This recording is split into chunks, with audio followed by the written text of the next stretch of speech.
Hi, everyone, and welcome to your final lecture of the second week of technical writing. Today, I wanted to go over some research methods in technical writing. I'm afraid in our 5-week course, we're not going to have a lot of time to do really hands-on research, but I did want to make sure that you're familiar with some of the techniques that are out there and some of the vocabulary I use to describe technical writing research. So let me share my screen here. I have it set up a little bit differently because I'm going to show you another screen in just a second. But yeah, today I just wanted to go over what technical writing research methods are out there. If we were in a typical course, I think we'd start today's discussion by just sitting back and reflecting a little bit on what we learned in English 110, the prerequisite for this course, or just on what you've used as research in previous courses. For me, at least, I was a history major in undergrad, but I always pictured research as just reading books, just going to the library, trying to find out a good amount about a topic so that I could have a kind of opinion about it. And then writing out what that opinion was and trying to make the argument sound good. So that's kind of what I pictured as research when I was an undergrad, at least, and maybe that's what you've experienced a little bit so far. So I wanted to just get into a little bit about how technical writing is different.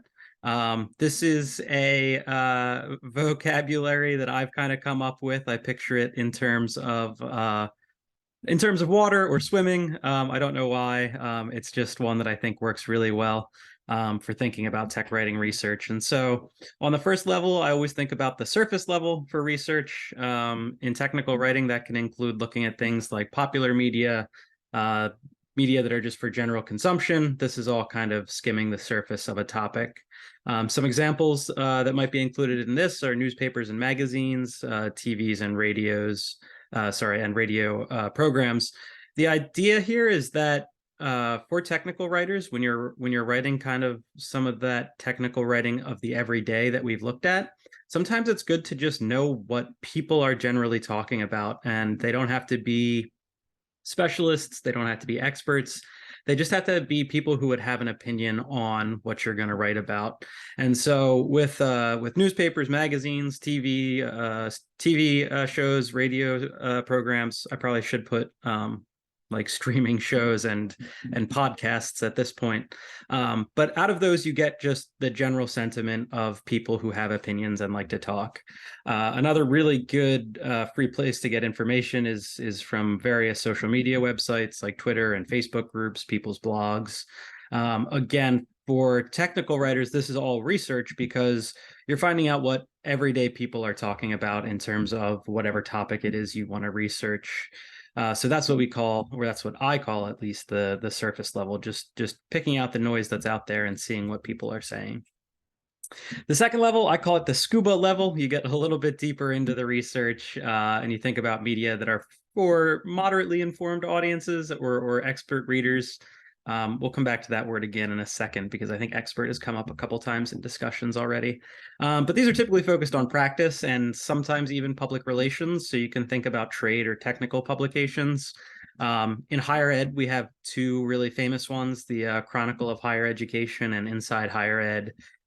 This is where a lot of people who work at universities, who teach at universities and so on, write their opinion pieces and things of that nature. And so it's a little bit different from like a newspaper or a magazine in the sense that a newspaper might publish an opinion piece about higher ed, for example, that's written by somebody who doesn't work in higher education. They just have an opinion on it and want to say it. Whereas a trade or a technical publication, you have people who are more or less in the field. And so you might say that's a little bit deeper level of research because they do have a little bit of ethos, if you remember that word from E110, or they have a little bit of trustworthiness, let's say. Another place you can look is business reports. I saw a few of you are engineering majors. I don't know how many business majors we have this time around. But yeah, you can think about the publications that need to be made public in order for particular projects to take place in engineering. So you'll see with like a lot of construction, there has to be a public notice of what's going to be built and what it's going to look like. These kind of reports, again, generated by experts, so maybe a little bit more trustworthy than just thinking about what someone is saying on Facebook about the construction of something new in your city or something like that. And then last one, I call it the depths of research. This is where we have to get into specialized literature. You've likely read peer-reviewed publications in all of your different majors and fields. You know that these ones are kind of focused on theory and sometimes practice, but usually it's a very specialized kind of discourse where there's like a particular debate going on among scholars at a particular time. When you're doing this kind of research, just as a note here, it's often most useful to limit your search to the most current research that's out there. I know a lot of fields say, focus on the last 5 years.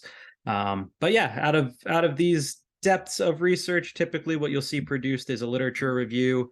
Again, I think if we had a 15-week course, I would maybe dedicate a week to each of these. So maybe we could get a little bit of hands-on experience, but we're just not going to have the time to in this course, which is fine.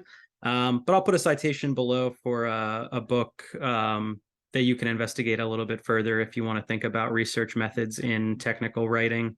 It goes more into user experience to producing literature reviews and consuming literature reviews and things like that. So I'll put it below for anyone who wants to investigate a little bit more.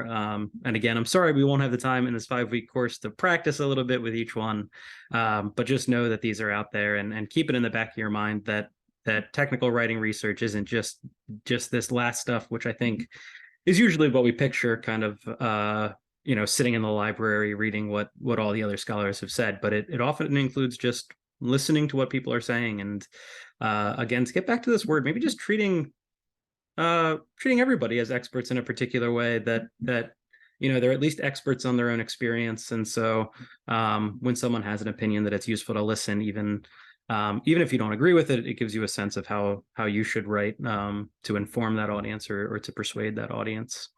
A little bit more on technical writing research. What I covered above, that's all what we call secondary research. And again, that's all stuff maybe you're familiar with so far.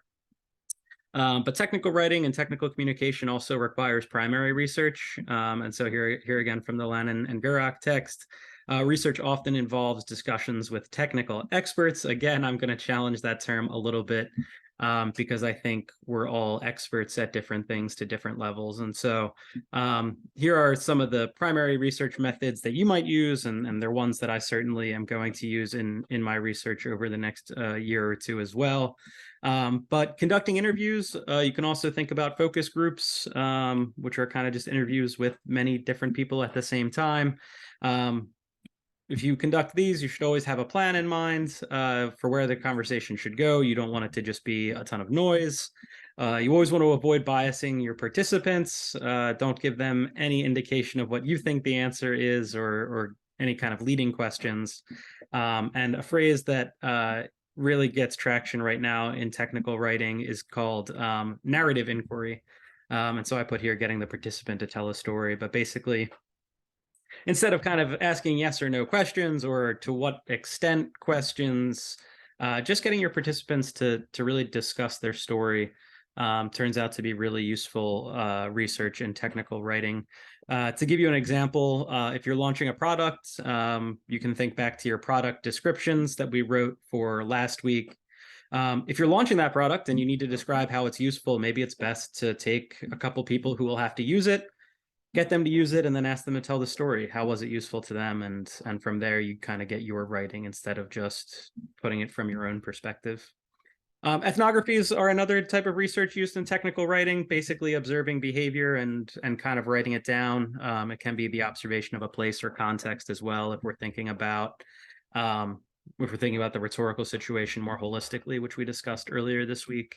And then, of course, the writing part of an ethnography is kind of connecting all of that together. So what does the behavior tell us about the context or the place, or how is the context and place affecting behavior? So that's another methodology we use for my own research. As you know, I've mentioned syllabi a bunch of times, and you'll have a syllabus assignment this week as well. But for me, it would be to actually go and observe the first day of class and see how syllabi are being actually used or actually studied. And then lastly, of course, I'm sure you've taken surveys for research or at least seen them distributed at the university. Just always acknowledge their limitations with surveys. A lot of times you're asking people questions that they might not have been thinking about in the first place.